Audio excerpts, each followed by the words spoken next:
나원참 성형살? 그거는 문제가 있는 거예요. 수술해야 돼요. 수술한 의사도 모르고 수술 받은 당사자도 아마 모르실 거예요.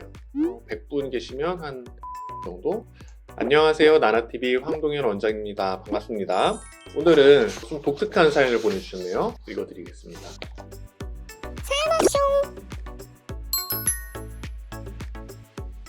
안녕하세요. 저는 가슴 수술한 지 6년 정도 된 20대 후반 여자입니다. 오른쪽 가슴이 언젠가부터 만지면 통증이 좀 있어서 초음파 보러 병원에 다녀왔어요. 선생님께서 오른쪽은 이상이 없는데 오히려 왼쪽 보형물이 뒤집혔다고 하시는 거예요. 보형물 상표 부분이 앞쪽으로 뒤집혀 있다고 하는데 제 속도 뒤집히더라고요. 스무스 타입이라 다시 앞으로 뒤집힐 수도 있다고 하는데 저는 좀 걱정이 됩니다. 이렇게 보형물이 뒤집히는 경우가 많이 있는 건지, 그리고 통증이 있었는데 보형물 뒤집히는 것과 관련이 있는 건 아닐지 너무 걱정이 돼요.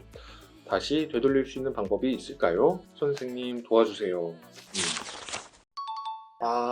우리가 사용하는 보형물 타입에 따라서 이게 생기기도 하고 그렇지 않기도 해요. 생기는 보형물은 스무스 타입 보형물, 말 그대로 스무스, 안에서 이제 미끌거리면서 부드럽기 때문에 어느 정도 움직임이 있고 그러다 보니까 이제 뒤집히는 경우도 발생할 수가 있어요. 반면에 텍스처 타입 보형물, 물방울 보형물 이런 거는 안에서 움직임이 없게 고정되어 있게 만들어졌기 때문에 수술하고 나서 보형물 뒤집힘이 찾아보기가 어렵습니다.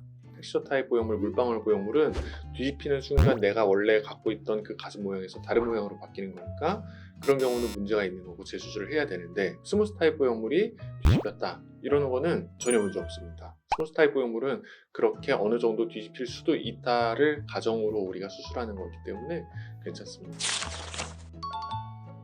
많이는 아닌데 발생 가능성은 어느 정도 있는 것으로 보고되고 있고요. 다만 이렇게 한번 뒤집혔다 그러면 계속 뒤집힌 상태로 있는 것은 아니에요. 다시 뒤집힐 만큼 공간이 있었기 때문에 뒤집힌 거니 외부에서 이제 압력을 가한다거나 만져진다거나 그러면서 또 다시 뒤집힐 수도 있어요. 이제 재수술을 하러 내원하시는 분들 중에 재수술의 목적이 뒤집힌 거를 교정하려고 수술하시는 분들은 아직은 없었는데, 재수술하러 와서 우연히 보형물이 뒤집혀져 있네요 라고 진단받으시는 분들이 종종 계세요.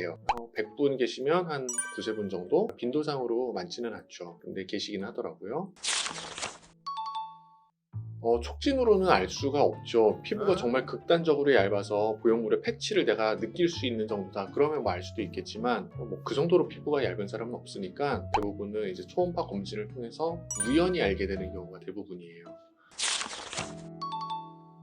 아니요. 보형물이 뒤집히는 거는 어떻게 보면은 생길 수도 있는 현상 중에 하나예요. 스무스 타입 보형물은 부드러울 수 있는 게 포켓 안에서 움직임이 있기 때문이거든요. 그러니까 뛰면은 위아래로 출렁거리고 누우면 양옆으로 퍼지고 움직임이 발생을 하는 건데, 이렇게 과도하게 위아래로 출렁거림이 있다든지 하면서 안에서 좀 위아래가 바뀌거나 뒤집히거나 이럴 수도 있고, 또 누군가 내 가슴을 세게 만진다거나 희한한 방식으로 만진다거나 하면은 또 뒤집힐 수 있는 거죠. 근데 또 반대로 그거에 대해서 본인이 느끼지 못하는 상태에서 되돌아갈 수도 있고, 그게 굉장히 자연스러운 현상 중에 하나예요.